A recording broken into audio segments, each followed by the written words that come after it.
Hello everyone. In the previous video, I asked for questions to do a Q&A video in celebration of having reached 400 subscribers. And I already have a few questions, a few good questions, so I can now do my part one of a Q&A type video. The next time I do something like this will probably be when I reach 500 subscribers in maybe 5 or 6 months from now. So let's begin. Agonizomai on Twitter asked, who would be a better house guest, Albert Camus or Sadegh Hedayat? In case you don't know, Sadegh Hedayat is an Iranian writer of fiction mostly, some short stories and some novellas. The best known one, most famous one of them is The Blind Owl, or in Persian, it's called Buf-e Kur. The Blind Owl is the best known. There are even a few reviews of it on YouTube. He lived, so his dates are 1903 to 1951, contemporary of Albert Camus, who lived from 1913 to 1960. I think both Camus and Hedayat both of them would be good house guests. I imagine both of them are very well-mannered, polite, relatively reserved, sensitive. I would say Albert Camus, in my mind, is closer to what we might describe as the life and soul of a party. He would be more energetic, optimistic, engaging, more full of life, unlike Hedayat, who I imagine to be a little bit filled with despair and angst, more so than Camus. So I think objectively Camus is the correct answer, but I would choose Hedayat, Sadegh Hedayat, because I personally find him more intriguing. When I think about Camus, I feel a nostalgia about my early 20s. Camus, unlike Hedayat, Camus is, in my life experience, in my memories, he's kind of like, he has a time stamp. He's more strongly associated with my early 20s, reading French existentialist novels, his Myth of Sisyphus, work of philosophy, essay. But Hedayat, even though I haven't read any of his works in a long time, he is less associated strictly to a period of my life. So he's more of a persistent companion. For that reason, I will also choose Hedayat. Saba, my sister Saba, hello. She asked, as a grandfather, what would you want to be called as an old man nickname? What is the title you wish to be known by in old age? So that's a good question. What would I want to be known by as? What title do I want to be known by as in old age? What would I want to be the visible fruits of my life if I reach old age? Do I want to be known as a writer or a philosopher or a thinker, intellectual, a professor? I don't think any of those things are important to me. I wouldn't want to be. I wouldn't insist on being known in any intellectual terms as a writer or a professor. It's not important to me. I would like to be known as somebody who tried in his life, put the effort in, put the time in to understand other people, to understand situations, to understand texts.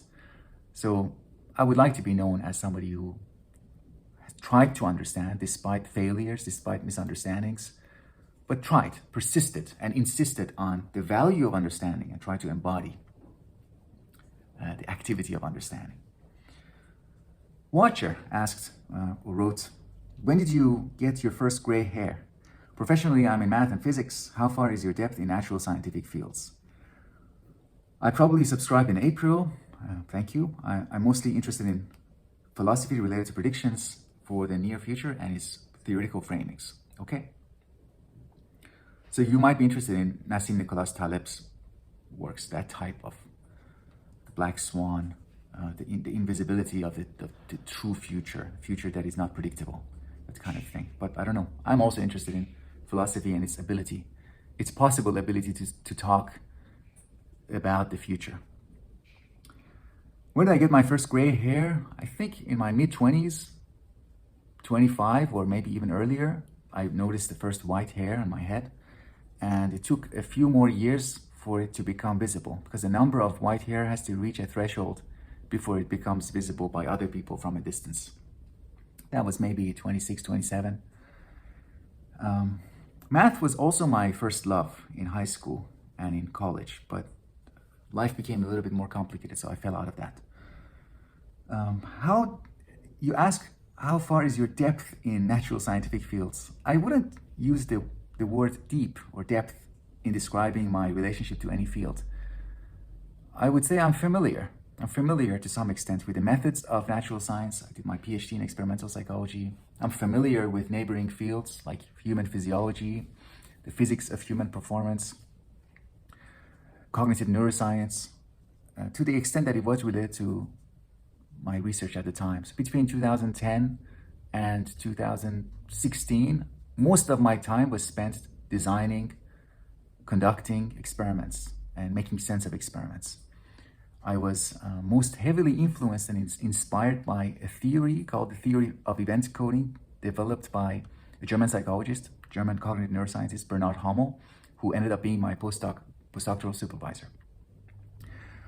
But then eventually I realized that the type of psychology that I'm interested in, that I'm inspired and I get excited by, is not in the domain of natural science, that the methods of experimentation are not necessary.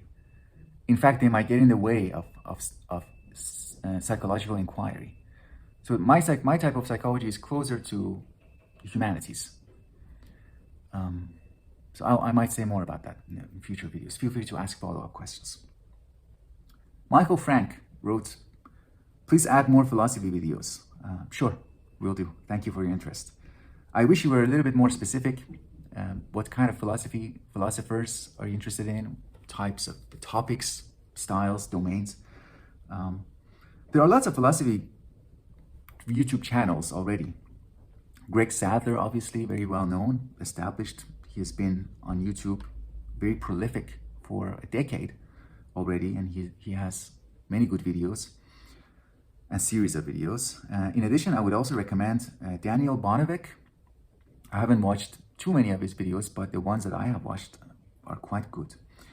Lesser known, relatively lesser known, are a channel called Absurd Being, who is run by Nathan.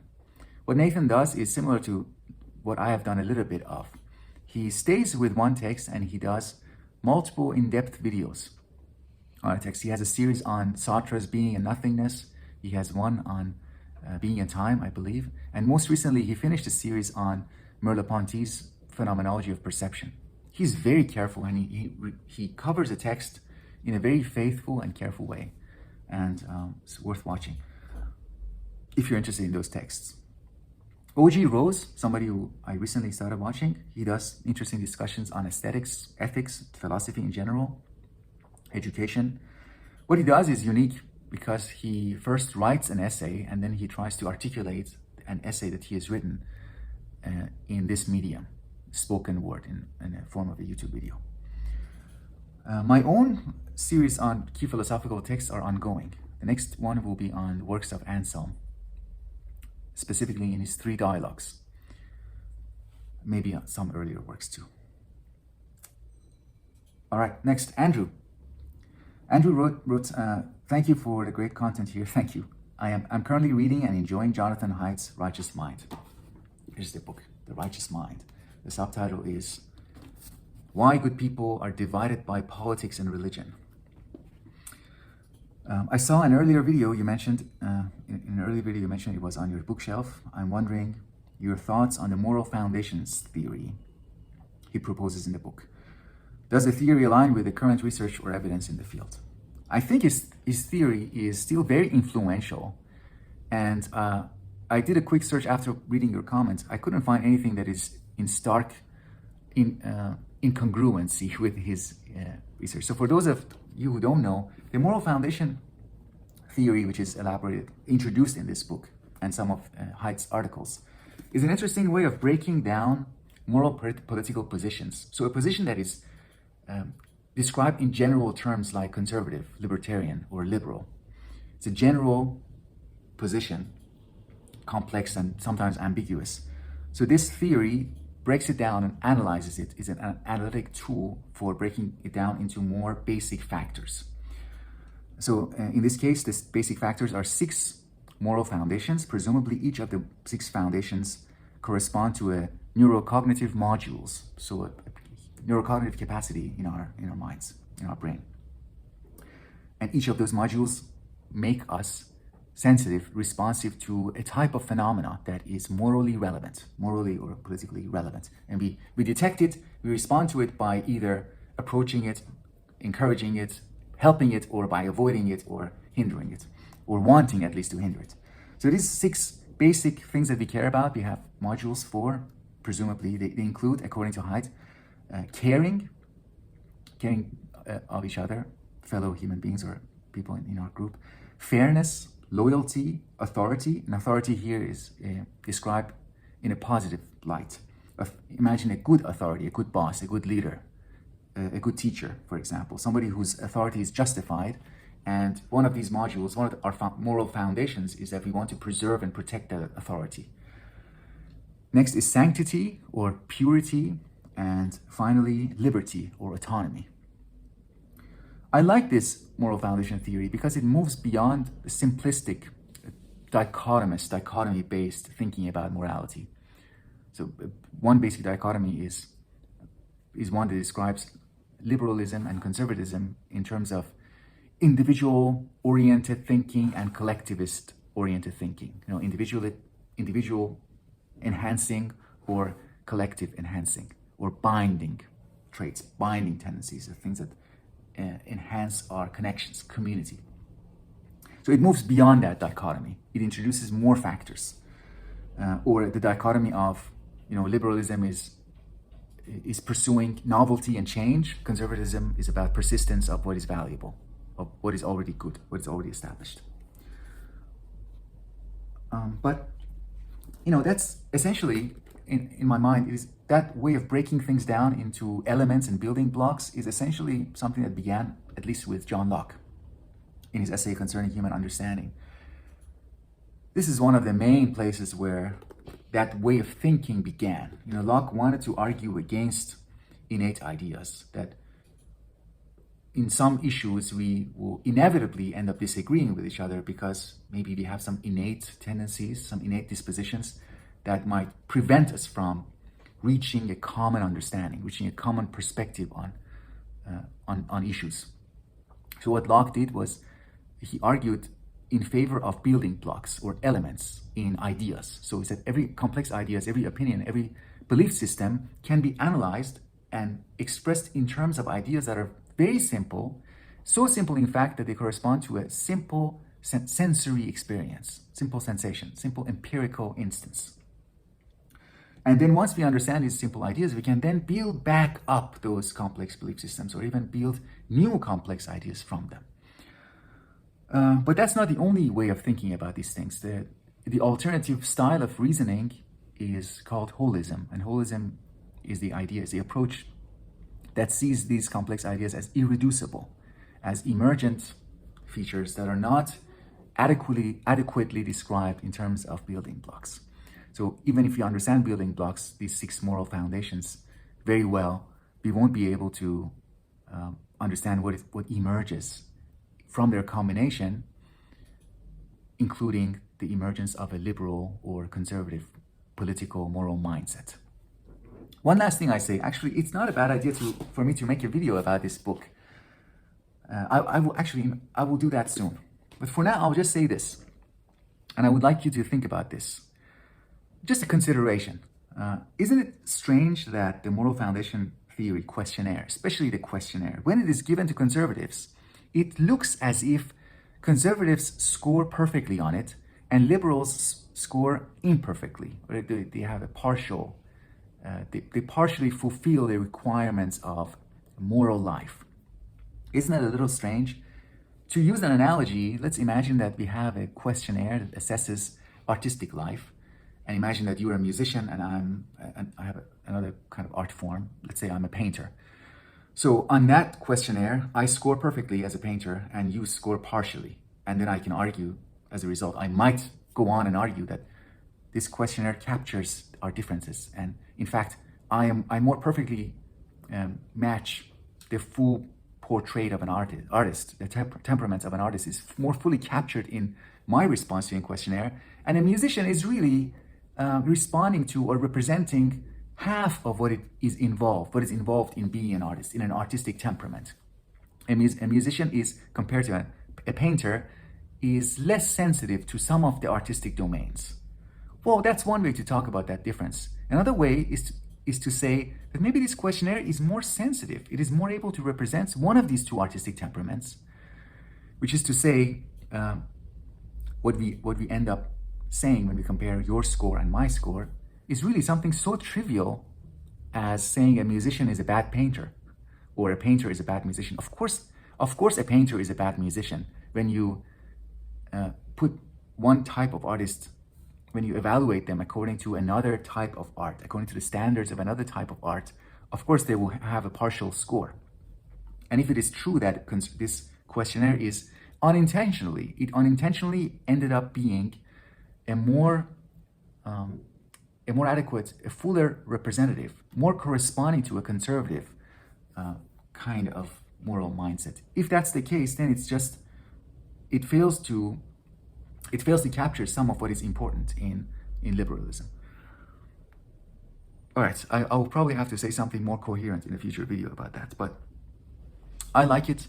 I think this is an important contribution. We should read it because it is so well known and influential. And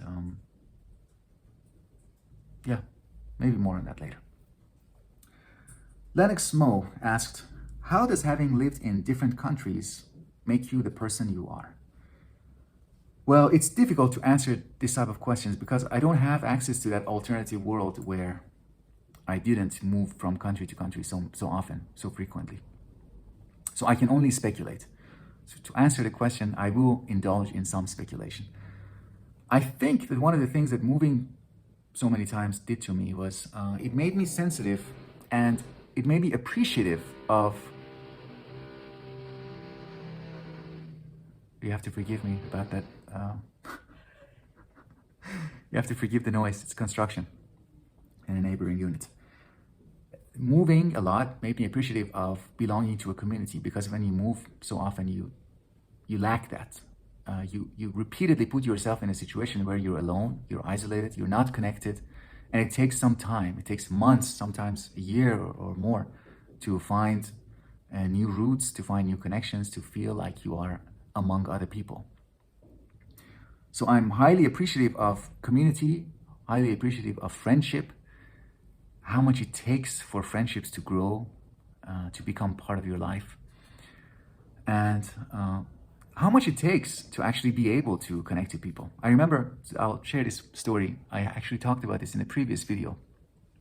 When I moved to Toronto for my PhD studies, I went out, soon after moving to Toronto, I went out with my cohort, with a few of my classmates, all in the same program. We went out for drinks and to talk and to get to know each other.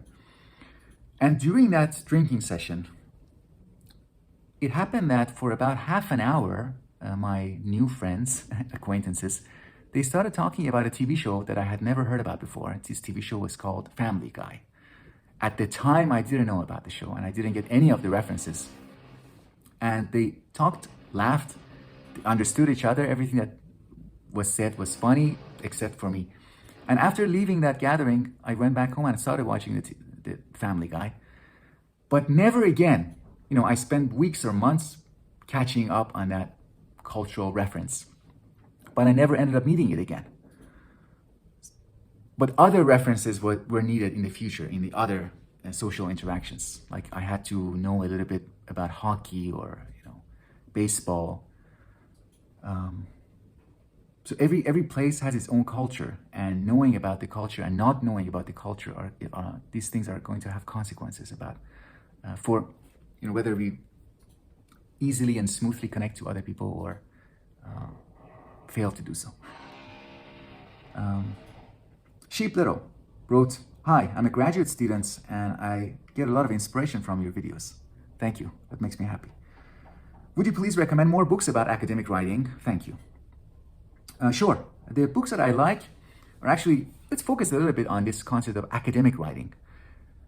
Why do we care about the distinct form of writing that is academic? And let's ask, I would like to encourage you to think about what makes academic writing different from other kinds of writing. One possibility is that academic writing is a kind of self-expression that removes yourself completely and makes the writing completely impersonal. You actually cannot recognize yourself in what you write anymore when you succeed in that. And in my understanding now, I see that as a failure. It's a kind of success that, in fact, deeply, it represents a failure. Because academic life, pursuing an academic career is already so difficult and so competitive. The chances of succeeding in academia are already so low that sacrifice doesn't make much sense anymore. You sacrifice yourself, you remove yourself, you write yourself out of what you're writing, article, book, or your manuscript. You push yourself, your identity out of it, and at the same time not getting the reward that you're supposed to get from that academic pursuit, from that sacrifice of the self. So the books that I recommend are books that strike a balance, they encourage you to strike a balance between who you are and what you're writing about. And you don't have to choose between your academic pursuits and being the kind of person you are, your own story. That's why I encourage you to check out Michael Billig's 2 books. The first one was published in 2013, titled Learn to Write Badly. It's a playful title. Learn to Write Badly, How to Succeed in the Social Sciences. The more recent book that I'm reading now is excellent, so beautiful, so inspiring. This one is called More Examples, Less Theory. Historical examples of psychological writing, I think. So both by Michael Billig. I've also read a book by Paul Sylvia called How to Write a Lot. It's also, a lot of people have found it useful. I've checked it out. In some ways it is inspiring, but that's more in the genre of self-help book. If you like that kind of book, then check out How to Write a Lot. Sense of Style by Steve Pinker is also helpful in some other ways. During my own graduate studies, I've had a freak out period in which I read a book called Writing Your Dissertation in 15 Minutes a Day. This one is written by Joan Bolker. I found it useful, but not useful in any concrete, practical way. It was useful for me as just as a kind of like a friend, like imaginary friend in the form of a book who provides some encouragement, some kind of structure, some kind of plan. So you can check out that kind of book. Again, this is more self-helpy than about the craft of writing. Sam Rocha, in his curriculum book, textbook, he has 3 recommendations, one of which I have read. The 3 books that he recommends include Stephen King's On Writing. It's half a memoir and half on the craft of writing. He also recommends Umberto Eco's How to Write a Dissertation, as well as Struck and White, Elements of Style. I haven't read those latter 2 books, but I trust Sam Rocha's judgment. So I will vicariously recommend those 2 books. In addition to reading books, I would also encourage you to have a writing practice, like a writing habit, as well as writing related relationships. So maybe you can develop a relationship, a friendship with a fellow graduate student where you set goals together. You say, okay, I want to write and submit an article by the end of this month, or in 3 months, I want to submit this article. So you can help keep each other accountable. And having mentors to give feedback is also useful when you have that kind of relationship. All right, that's the end. These are the questions I've received so far. If you have more questions, feel free to add them in the previous video, the invitation for questions, and I will do another one of these in the near future. Thank you very much, and I will speak with you in the next video.